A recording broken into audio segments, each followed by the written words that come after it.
Friends, நாளைக்கு பார்த்தீங்கன்னா பாப்பாவோட பிறந்தநாள் செலிப்ரேஷன் வரப்போகுது. இப்போ நைட்டே நான் என்ன செய்கிறேன்னு பார்த்தீங்கன்னா, தயிருக்கு வந்து பால் காய்ச்சி அதில் பெரமோர் ஊற்றி இப்போ மூடி வச்சுட்டேன். அதுக்கப்புறம் என்ன செய்கிறேன்னு பார்த்தீங்கன்னா, பச்சை பட்டாணி இருக்குது பார்த்தீங்களா, அதை வந்து நைட்டே வந்து நான் ஊற வச்சுட்டேன். இது ரெண்டும் எதுக்கு நான் செய்கிறேன்னு பார்த்தீங்கன்னா, காலையில் வந்து வெஜிடபிள் பிரியாணி செஞ்சு பாப்பாவுக்கு கொடுக்கலான்னு இப்போ நான் வந்து நைட்டே இது ரெண்டையுமே இப்போ நான் ரெடி பண்ணி வச்சுருக்கேன்.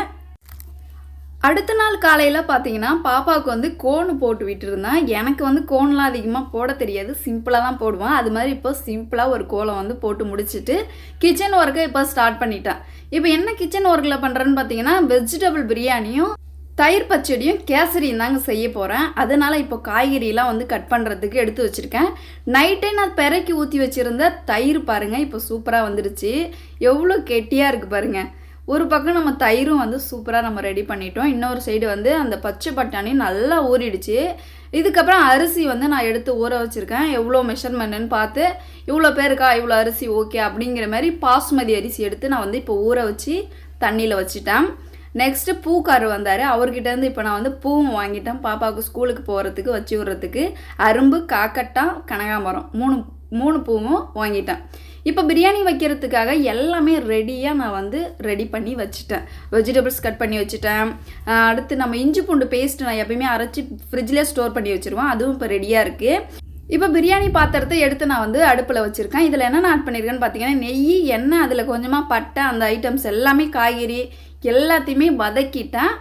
ஸ்டெப் பை ஸ்டெப்பாக சொல்லணுன்னா ஆல்ரெடி தெரியும் உங்களுக்கு, ஒரு வெஜ் பிரியாணி எப்படி செய்யணும்னு சொல்லிட்டு தெரியும். அதே ஸ்டெப்பில் தான் இப்போ செஞ்சு எல்லா காயும் சூப்பராக வதக்கி மசாலாலாம் போட்டு அரிசியும் போட்டு இப்போ வந்து அதுக்கு தேவையான அளவு தண்ணியும் ஊற்றி இப்போ நான் மூடி வைக்க போகிறேன். இதுக்கு இந்த ஸ்டேஜில் நம்ம வந்து உப்பு காரம் எல்லாம் இருக்கான்னு கரெக்டாக நம்ம பார்த்துக்கணும். ஏன்னா பிரியாணிங்கும்போது ஃபைனலாக நம்ம எதுவுமே பண்ண முடியாது. அது நம்ம வந்து மூடுறதுக்கு முன்னாடி எல்லாத்தையும் நம்ம வந்து செக் பண்ணிக்கணும். நெக்ஸ்ட்டு இப்போ வந்து தயிர் பச்சடிக்கு வெங்காயம் வந்து கட் பண்ணணும். ரவா வச்சு கேசரி செய்யணும். இந்த ரெண்டு மட்டும்தான் இப்போ நம்ம வந்து செய்யணும். இப்போ பிரியாணி ரெடி ஆயிடுச்சு. இது எல்லாமே காலையில் பசங்களுக்கு 8 மணிக்குள்ளே நான் செஞ்சு ஆகணும். அவங்க வந்து ஸ்கூல் போகிறதுக்கு முன்னாடி சாப்பிட்டுட்டு போகணும், எடுத்துகிட்டு போகணும். அதனால ரொம்ப பரபரப்பாக நான் வந்து வேலை செஞ்சிட்ருக்கேன். இப்போ ஒரு வானலை வச்சு அதில் கொஞ்சமாக நெய் ஊற்றி அந்த நெய்யில் நம்ம ரவாவை போட்டு வறுத்து தனியாக எடுத்து வச்சுட்டேன். இப்போ அதே வானலில் கொஞ்சம் தண்ணி ஊற்றி கொஞ்சமாக கலர் போட்டு இப்போ கொதிக்க வச்சிட்ருக்கேன். இன்னொரு சைடு பிரியாணி சூப்பராக ரெடி ஆகிருக்கு. அதை வந்து தம் போட்டு விட்றலான்ட்டு அதை மூடி வச்சுட்டேன். ஒரு சைடு கேசரி நான் வந்து எடுத்து வச்சுட்டேன். இதில் கொஞ்சம் மிஸ்டேக் ஆகிடுச்சு. தண்ணி பார்த்தீங்கன்னா நான் கரெக்டாக வைக்காதனால லைட்டாக வந்து வேகாத மாதிரி தெரியுது. கொஞ்சம் ஓரளவு வெந்திருக்கு கேசரி. கொஞ்சம் எனக்கு இன்னும் கொஞ்சம் நெய்யும் தண்ணி ஆட் பண்ணியிருந்தா நான் பர்ஃபெக்டாக வந்திருக்கும்னு தோணுது. இப்போ பிரியாணியும் சூப்பராக வந்து ரெடி பண்ணிட்டேன். தம் போட்டு எடுத்துட்டேன். அவங்களுக்கு லஞ்சும் இப்போ கட்டி கொடுத்துட்டேன். ஒரு கப்பில் வந்து பிரியாணியும் இன்னொரு கப்பில் வந்து கேசரியும் கொஞ்சம் வச்சுட்டேன். பாப்பா அதுக்கப்புறம் என்ன பண்ணுறான்னு பார்த்தீங்கன்னா, சாக்லேட் வேனுக்கு வந்து ஒரு 80 சாக்லேட் வேணும், ஸ்கூலுக்கு ஒரு 60 சாக்லேட் வேணும்னு சொன்னால், அதனால் எல்லாத்தையும் ஷேர் பண்ணி எடுத்துக்கமான்னு சொல்லிட்டு டப்பாவில் ஸ்நாக்ஸ் கப்பில் பார்த்தீங்கன்னா சாக்லேட் வேனில் கொடுக்கறதுக்கும் பாக்கெட்டும் எடுத்துட்டா. பாப்பாவுடைய அவுட்ஃபிட் பாருங்கள், பர்த்டே செலிப்ரேஷனுக்காக எடுத்த புது ட்ரெஸ்ஸு, புது காஸ்டியூம், புதுசாக வாங்கியிருந்த வளையல், ஸோ எல்லாமே இன்றைக்கி வந்து பர்ஃபெக்டாக வேர் பண்ணிக்கிட்டு சூப்பராக வந்து கிளம்பிட்டா. இப்படி தான் வந்து இன்றைக்கி பாப்பா வந்து பர்த்டே செலிப்ரேஷன் பண்ணியிருந்தா. இங்கேயே நம்ம ஸ்ட்ரீட்லேயே கொஞ்சம் சாக்லேட் கொடுக்க வேண்டியது எல்லாமே காலையிலே கொடுத்துட்டா.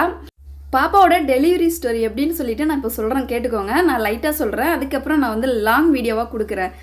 பாப்பா வந்து நான் வந்து 10 மந்த் இருந்தேன். 10 மந்தில் என்ன ஆயிடுச்சுன்னு பார்த்தீங்கன்னா, காலையிலேயே வந்து எனக்கு பெயின் வர ஆரம்பிச்சிருச்சு. எத்தனை மணிக்குன்னு பார்த்தீங்கன்னா, ஒரு கரெக்டாக ஒரு விடிய காலையில் 4 மணிக்கெல்லாம் வலி எடுக்க ஆரம்பிச்சிருச்சு. வீட்லேயே, அம்மா வீட்டில் தான்.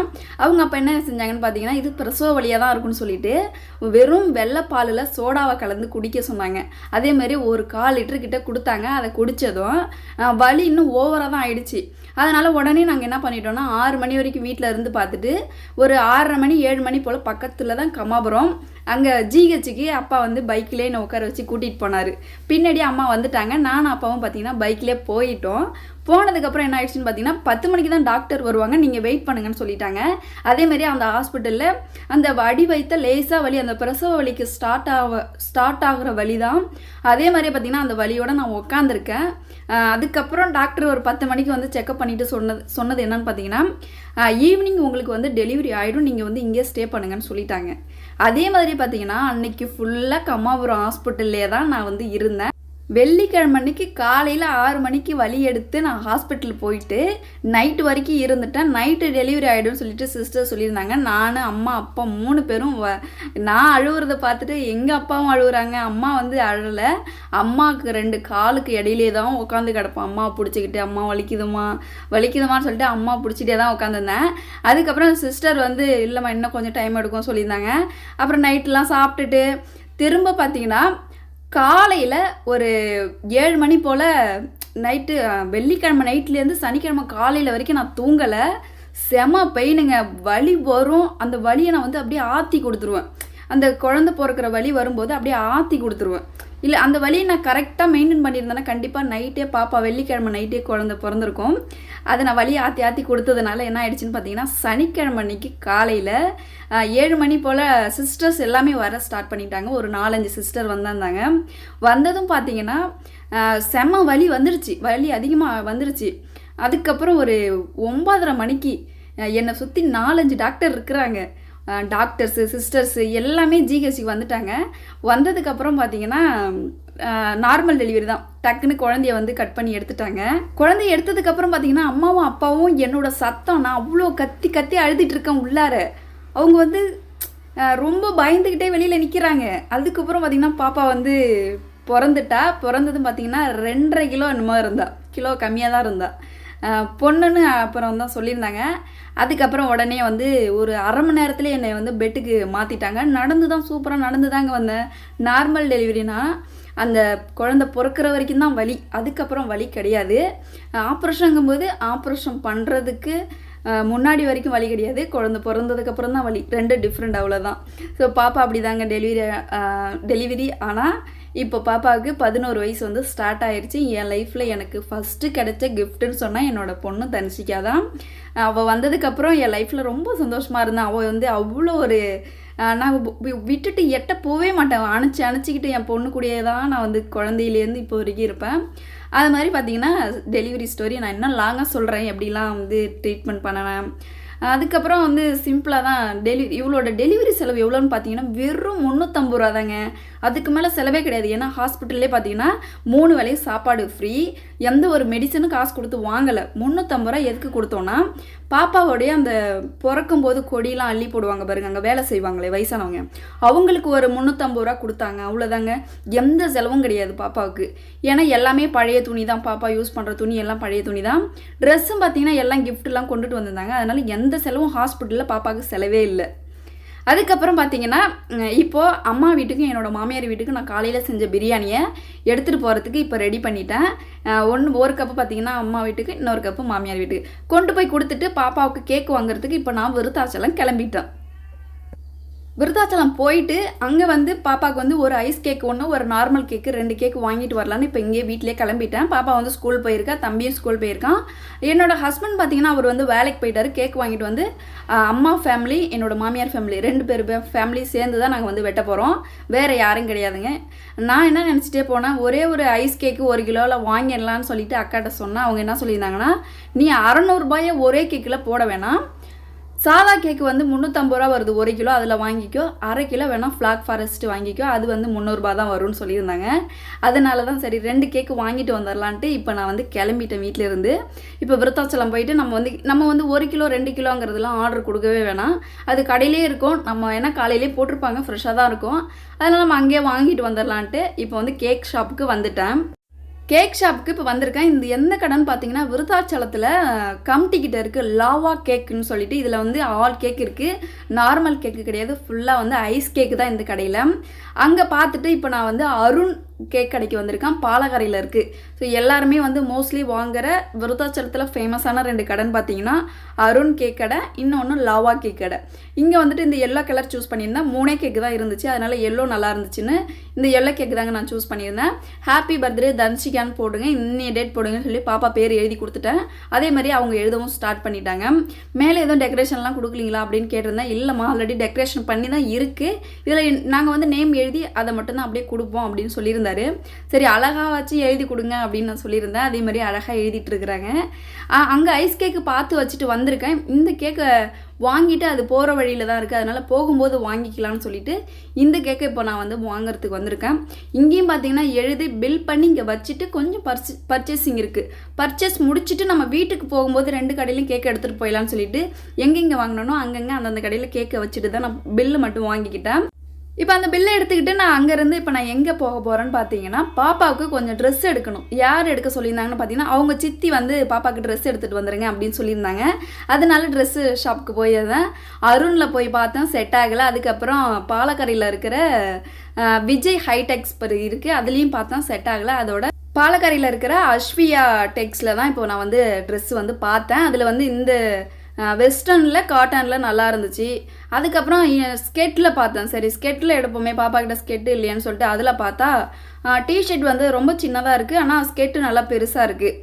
சரின்னு இதுவும் அதுவும் சூஸ் பண்ணேன். பட் வேணாம், ஸ்கெட்டு வேணாம், நம்ம அந்த லாங் டாப்பே எடுத்துக்கலாம்னு சொல்லிட்டு லாங் டாப்பை மட்டும் எடுத்து பில் பண்ணிவிட்டு அதோட ரேட் பார்த்தீங்கன்னா 1100 அதில் ஒர்த்தே கிடையாதுங்க. ரொம்ப துணி வந்து மெலிசாக தான் இருக்குது. பட் ஏன் இவ்வளோ ரேட்டு வச்சுருக்காங்கன்னு தெரியல. அதோட அங்கே பில் பண்ணி எடுத்துக்கிட்டு பாப்பாவோட பர்த்டேக்கு கொஞ்சம் டெக்கரேஷன் கொஞ்சம் வாங்கலாம்னு சொல்லிட்டு வந்திருக்கேன். ஏன்னா சைக்கிள் இருக்குது. அப்புறம் வீட்டுக்கு அவள் கேக்கை விட்டும்போது பின்னாடிலாம் வைக்கிறதுக்காக கொஞ்சம் டெக்கரேஷனோடைய ஸ்டிக்கர்ஸ் வாங்குறதுக்கு நான் வந்து கடைவீதியில் இருக்கிற ஒரு ஷாப்புக்கு வந்திருக்கிறேன். ஆல்ரெடி நான் சொல்லியிருந்தேன், ஹோல்சேலாக உங்களுக்கு பொருள் வேணும்னா கடைவீதியில் வந்து பாலக்கரையிலேருந்து இறக்கத்தில் இருக்குது கடைவீதி, ஒரு சந்தில் இருக்குது. இங்கே இந்த ஸ்ட்ரீட்டில் பார்த்தீங்கன்னா எல்லாமே ஹோல்சேலாக கிடைக்கும். இதில் இப்போ நான் எடுத்தது எல்லாமே பார்த்தீங்கன்னா 10 ரூபா தான் வந்துச்சு. அப்புறம் கேக் கட் பண்ணி வைக்கிறதுக்கு பிளேட்டும் ஒன்று வாங்கினேன். இப்போ இவ்வளோ தாங்க இங்கே வந்து வாங்கினேன். பாருங்கள், ஸ்டிக்கர்ஸ் தான் இங்கே இப்போ இதெல்லாம் வாங்கிட்டேன். இது கொஞ்சம் தான், இதோட ரேட் பார்த்தீங்கன்னா ஒரு 70 ரூபா தான் வந்துச்சு. இதை வாங்கி எடுத்துக்கிட்டு இப்போ திரும்பி நான் வந்து அருண் கேக்கு ஷாப்புக்கு நான் இப்போ பில்லு எடுத்துகிட்டு போகிறேன். ஏன்னா அந்த பில்லை கொடுத்தா தானே நம்ம கேக்கு வந்து கொடுத்துருந்ததை கொடுப்பாங்க. இப்போ அங்கேருந்து கேக்கை வாங்கிக்கிட்டு இப்போ நான் கம்டிக்கிட்ட இருக்கிற லாவா கேக் கடைக்கு இப்போ நான் வந்துட்டேன். இந்த கடையில் பார்த்தீங்கன்னா full and full ice cake மட்டும்தான். அவ்வளோ வந்து சூப்பராகவும் இருக்கும். கேக்கு வந்து குறையே சொல்ல மாட்டாங்க, அந்த மாதிரி சூப்பரான கேக்குன்னு தான் சொல்லலாம். அங்கே வந்து இப்போது இந்த கேக்கை டிக்கியூவில் வச்சுட்டு அந்த ஐஸ் கேக்கை வாங்கி எடுத்துகிட்டு வந்து 2 கேக்கை முன்னாடி வச்சுக்கலான்ட்டு இப்போ நான் வந்து டிக்கிக்குள்ளே வச்சு லாக் பண்ணிட்டேன். ஏன்னா இந்த கேக்கை தூக்கிக்கிட்டு உள்ளே போய்கிட்டு அதையும் திரும்பி தூக்கிக்கிட்டு வெளியில் வருது. ஏன்னா நான் ஒண்டியாக தான் இருக்கேன், என் கூட யாரும் இல்லை, நான் தனியாக இருக்கிறதுனால நம்ம கொஞ்சம் அட்ஜஸ்ட் பண்ணி தான் நான் ஒன்றும் ஆகாது கேக்கு நம்ம வந்து டிக்கியில் வச்சா. அதே மாதிரி இப்போ நான் எடுத்துகிட்டு உள்ளே போயிட்டேன். அவங்ககிட்டயே வந்து கேக்கு வந்து இப்போ செலெக்ஷன் பண்ணி அதில் வந்து நேம் எழுத சொல்லணும். அவங்களும் பார்த்தீங்கன்னா ஒரு 1/2 கிலோ கேக் ஒன்று எடுத்துட்டாங்க. ஏன்னா எல்லா கடையிலும் 1 கிலோ 1/2 கிலோ கேக்கெலாம் வந்து நார்மலாக கிடைக்கிறது தானே, ஆஸ் யூஷுவல் தான் இதெல்லாம் வந்து 2 கிலோ 3 கிலோங்கும்போது அதை வந்து நம்ம ஆர்டர் கொடுக்கணும். அவங்க செய்யறதுக்கு லேட் ஆகும். இவங்களும் சொல்லியிருந்தாங்க 1 கிலோ கேக்குன்னா ஒரு 20 நிமிஷம் வெயிட் பண்ணுங்கள், நாங்கள் செஞ்சு கொடுத்துறோம் அப்படின்னு சொல்லியிருந்தாங்க. இல்லைங்க எனக்கு 1/2 கிலோ போதுங்க அப்படின்னு சொல்லிட்டு இதோட ரேட் பார்த்தீங்கன்னா 300 ரூபா வந்துச்சு. எங்கள் ஊர் சைட்லாம் வந்து ஐஸ் கேக்கோட ரேட் வந்து 300 ரூபா. இப்போ பாப்பாவோட நேம் போட்டு சூப்பராக வந்து எழுதி அதில் கொஞ்சம் டெக்கரேஷன்லாம் வந்து கொடுத்துருந்தாங்க. அதை அப்படியே அவங்களும் பேக் பண்ணிட்டாங்க. அதுக்கப்புறம் என்ன பண்ணுறோன்னு பார்த்தீங்கன்னா ஒரு வெஜ்ஜி பப்ஸ் ஒன்று வாங்கி சாப்பிட்டுட்டு அப்படியே 2க்கு சேர்த்து அமௌண்ட் பே பண்ணிவிட்டு நம்ம கேக் எடுத்துகிட்டு போயிடலான்னு. இப்போ வெஜ்ஜி பப்ஸ் வந்து இதோட ரேட்டு வந்து 20 ரூபா தான். அதையும் இப்போ அங்கே சாப்பிட்டுட்டு இப்போ கேக்கையும் எடுத்துகிட்டு இப்போ நான் வந்து கிளம்பிட்டேன். இப்போ டிக்கியூவில் இருந்த அந்த நார்மல் கேக் எடுத்து நான் இப்போ வெளியில் முன்னாடி வச்சுட்டேன், முன்னாடி வண்டிக்கு முன்னாடி. அதுக்கு மேலே ஐஸ் கேக்கை வச்சுட்டேன். கட்டைப்பையை வந்து இப்போ டிக்கிக்குள்ளே வச்சுட்டு இப்போ அங்கேருந்து நான் வீட்டுக்கு கிளம்பிட்டேன். கம்மாபுரம் வந்ததுக்கப்புறம் பெட்ரோல் போட்டுட்டு போயிடலாம், ஏன்னா வண்டியில் பெட்ரோலும் கம்மியாயிடுச்சு. இதுக்கப்புறம் நம்ம வந்து ரிட்டர்ன் வரும்போது தான் நம்ம பெட்ரோல் போட முடியும். நம்ம கிராமத்தில் இருக்கோம், அடிக்கடி நம்ம வந்து மாமியார் வீட்டுக்கு அம்மா வீட்டுக்குன்னு போகிறதுக்கு நிறையா சான்சஸ் இருக்குது. அதனால் நம்ம பெட்ரோல் அடிச்சுட்டே போயிடலான்ட்டு இப்போ பாரத் பெட்ரோல் பங்கில் பெட்ரோல் போட்டுடலான்ட்டு இப்போ இங்கே வந்திருக்கேன். இங்கே ஒரு 100 ரூபாய்க்கு தான் எண்ணெய் போட்டால் அதிகமாகலாம் போடலை. அதுக்கப்புறம் நம்ம பார்த்துக்கலாம்னு சொல்லிட்டு இப்போ ஏன்னா நிறைய பர்த்டே செலிப்ரேஷனுங்கிறதுனால நிறைய செலவு பண்ணிகிட்டே இருக்கேன், கொஞ்சம் கையில் காசு நிற்கவே இல்லை. அங்கே பெட்ரோல் போட்டுட்டு இப்போ நான் வந்து வீட்டுக்கு வந்துட்டேன். வீட்டுக்கு வந்ததுக்கப்புறம் பார்த்தீங்கன்னா வர வழியில் மிச்சரும் பிஸ்கட்டும் வாங்கியிருந்தேன், அதை வாங்க மறந்துட்டேன். அதையும் வாங்கி எடுத்துகிட்டு வந்துட்டு இப்போ கேக்கெல்லாம் கொண்டு போயிட்டு உள்ளே வச்சுட்டேன். நெக்ஸ்ட்டு நாளைக்கு பார்த்தீங்கன்னா பர்த்டே எப்படி கேக் வெட்டுறோம், எப்படி பாப்பா கிட்ட சைக்கிள் கொடுக்குறோன்னு சொல்லிட்டு அடுத்த வீடியோவில் வரும். இந்த வீடியோ காலையிலேருந்து மதியம் வரைக்கும் நான் எப்படிலாம் ஒர்க் பண்ணேன்னு சொல்லிட்டு இந்த வீடியோஸ். அடுத்த வீடியோ பர்த்டே வீடியோ மிஸ் பண்ணிடாதீங்க. இந்த வீடியோ பிடிச்சிருந்ததுன்னா லைக்கும் கமெண்ட்டும் போடுங்க. நீங்கள் என்னோட சேனல் ஃபர்ஸ்ட் டைம் பார்க்குறீங்கன்னா மறக்காமல் சப்ஸ்கிரைப் பண்ணிக்கோங்க. அடுத்த வீடியோவில் சந்திக்கலாம். டாடா பாய், see you.